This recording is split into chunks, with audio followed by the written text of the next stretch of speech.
Hello everyone, welcome back to my channel. Exercise 12 from February Progressive Magazine. First at a speed of 80 word per minute and then 100 word per minute. The dictation will start in next 10 seconds, so be ready for the dictation. Start. The good news is that the economy is on the move. We are witnessing unprecedented, sustained growth of the economy at the rate of over 7% per annum for 3 years in a row. In the last quarter, the growth rate touched 8%. The rate of inflation is under control despite enormous pressure on the energy front.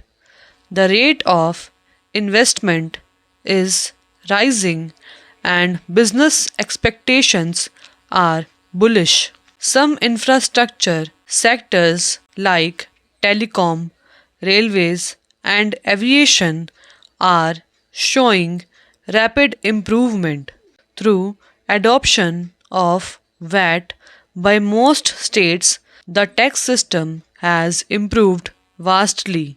India has become the third most attractive investment destination after US and China. Our efforts towards creating a more peaceful neighborhood have been noted and we are making steady improvement.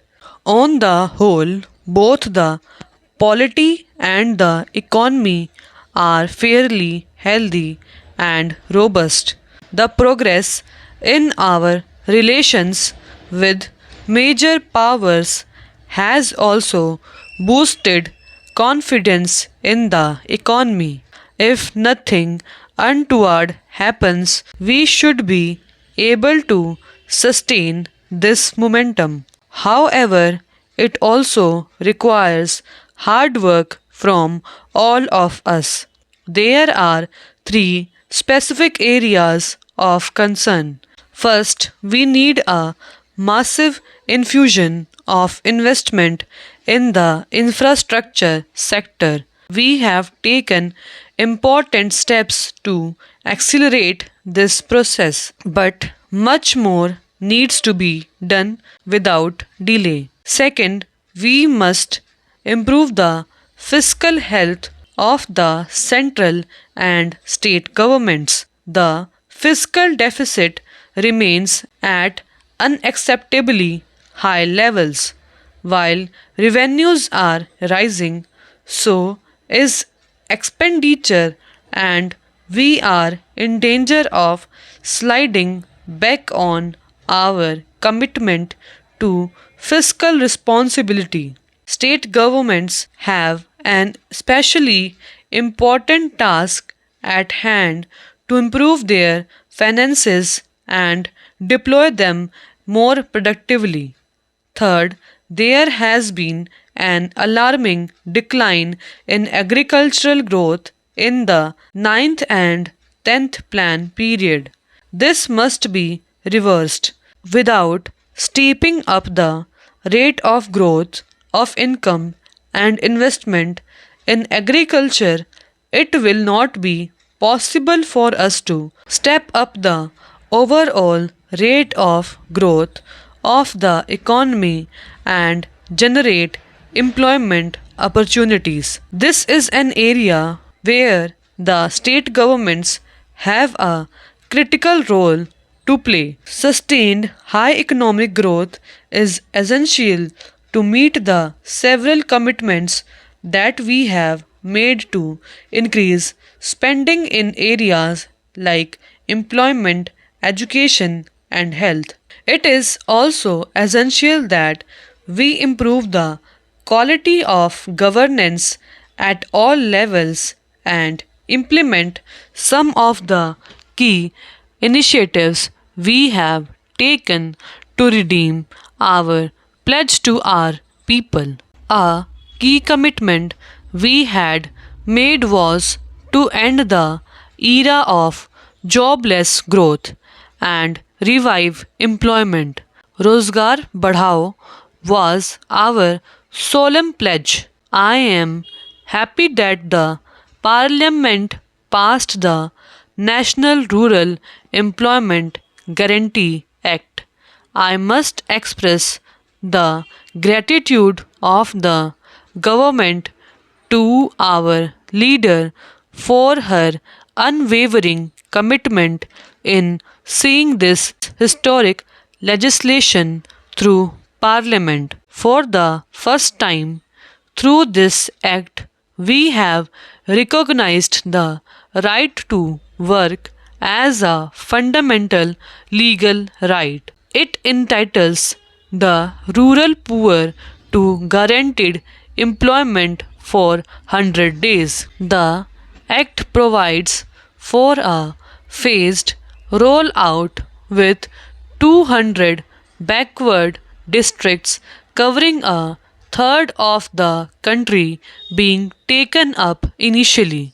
This will be expanded to cover the entire country over the next 5 years. Under guidelines of the center, states are expected to craft locally relevant schemes to generate employment and create productive assets. It is up to the states to make this a creative agenda for rural transformation, utilizing the large resources that will flow under this program. The NREGA must be transparent people's program, therefore, methods of estimation and measurement of works and rates of payment for each task should be made transparent. The labor that seeks work must be understand what is offered on what terms and demand its full entitlement. Similarly, there should be complete transparency in maintenance of muster rolls and payment of wages. Every aspect of implementation will be covered by the Right to Information Act, which is another historical legislation enacted by our government. People will have general access to public records and information pertaining to the Employment Guarantee Act. Our state governments must take the lead in involving best practices in the implementation of the Act. I request Chief Ministers to commit their best civil service talent for its implementation. Please use this program to also strengthen decentralization and Panchayati Raj in your states. Make this a laboratory for right to information and enhancing transparency and accountability. The Congress governments must lead the way and set an example for all.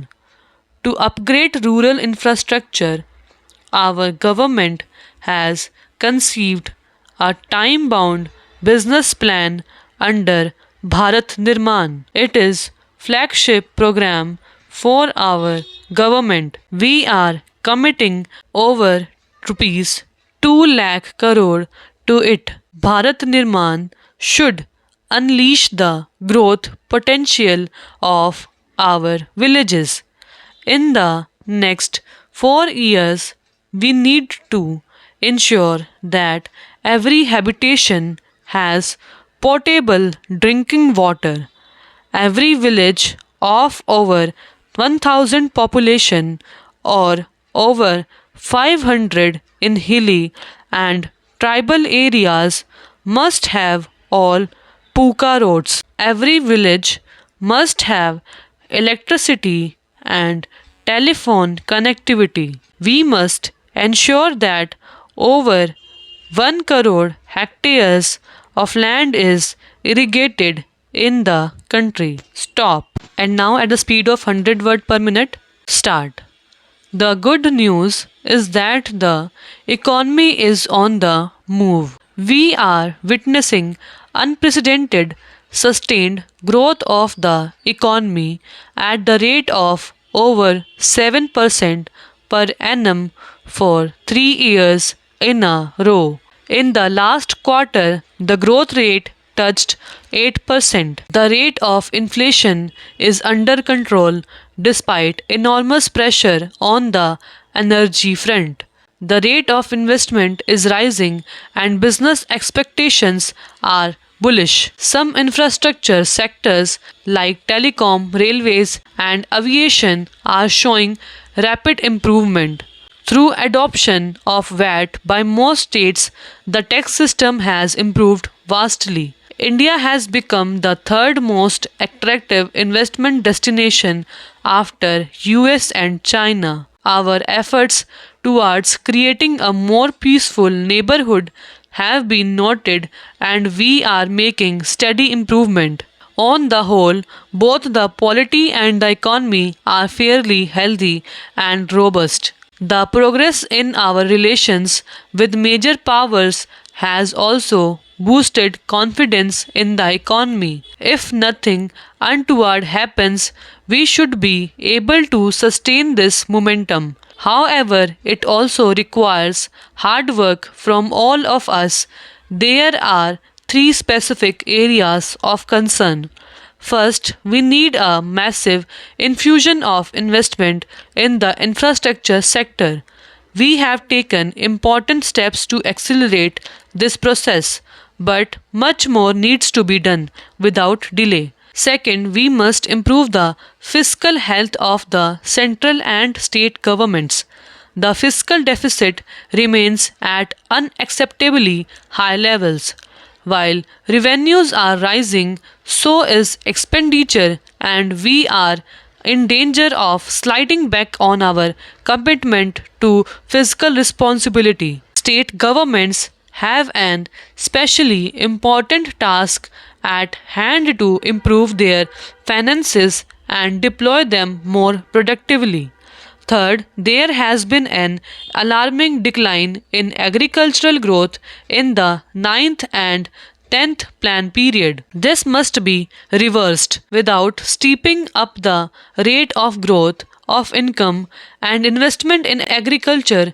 It will not be possible for us to step up the overall rate of growth of the economy and generate employment opportunities. This is an area where the state governments have a critical role to play. Sustained high economic growth is essential to meet the several commitments that we have made to increase spending in areas like employment, education, and health. It is also essential that we improve the quality of governance at all levels and implement some of the key initiatives we have taken to redeem our pledge to our people. A key commitment we had made was to end the era of jobless growth and revive employment. Rozgar Badhao was our solemn pledge. I am happy that the Parliament passed the National Rural Employment Guarantee Act. I must express the gratitude of the government to our leader for her unwavering commitment in seeing this historic legislation through Parliament. For the first time, through this act, we have recognized the right to work as a fundamental legal right. It entitles the rural poor to guaranteed employment for 100 days. The Act provides for a phased rollout with 200 backward districts covering a third of the country being taken up initially. This will be expanded to cover the entire country over the next 5 years. Under guidelines of the center, states are expected to craft locally relevant schemes to generate employment and create productive assets.